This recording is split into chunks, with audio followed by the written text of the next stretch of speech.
প্রায় দেড় যুগের নির্বাসিত জীবন শেষে আগামী 25 ডিসেম্বর দেশে ফিরছেন বিএনপির ভারপ্রাপ্ত চেয়ারম্যান তারেক রহমান। বাংলাদেশ বিমানের নিয়মিত বাণিজ্যিক ফ্লাইটে তিনি রাজধানীর হযরত শাহজালাল আন্তর্জাতিক বিমানবন্দরে বেলা 11:55 অবতরণ করবেন। তারেক রহমানের দেশে প্রত্যাবর্তন উপলক্ষে সংবর্ধনা অনুষ্ঠান আয়োজনে ব্যাপক প্রস্তুতি নিচ্ছে দলটি।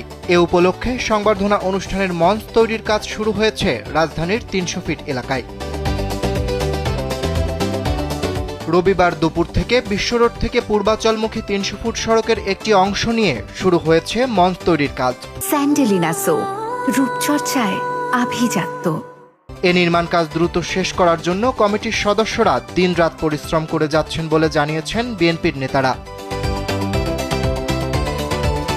নেতারা বলেন, তারেক রহমানের প্রত্যাবর্তনের জন্য দেশবাসী অধীর আগ্রহে অপেক্ষা করছেন। 25 ডিসেম্বর ঢাকায় নেমে বনানী কাকলী হয়ে 300 ফিটে যাবেন বিএনপির ভারপ্রাপ্ত চেয়ারম্যান। সেখানে উপস্থিত হয়ে বক্তব্য দেবেন তিনি।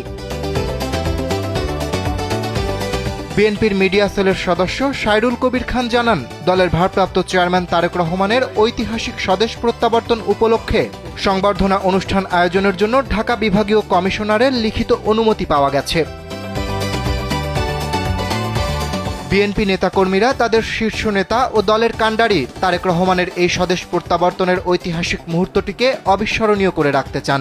এজন্য লাখ লাখ মানুষের জমায়েতের মাধ্যমে নজিরবিহীন গণসংবর্ধনার আয়োজনের প্রস্তুতি চলছে।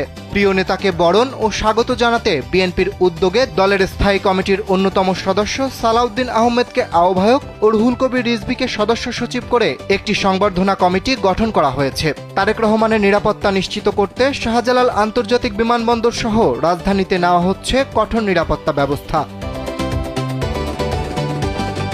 অরিত্র বাসু, কালবেলা।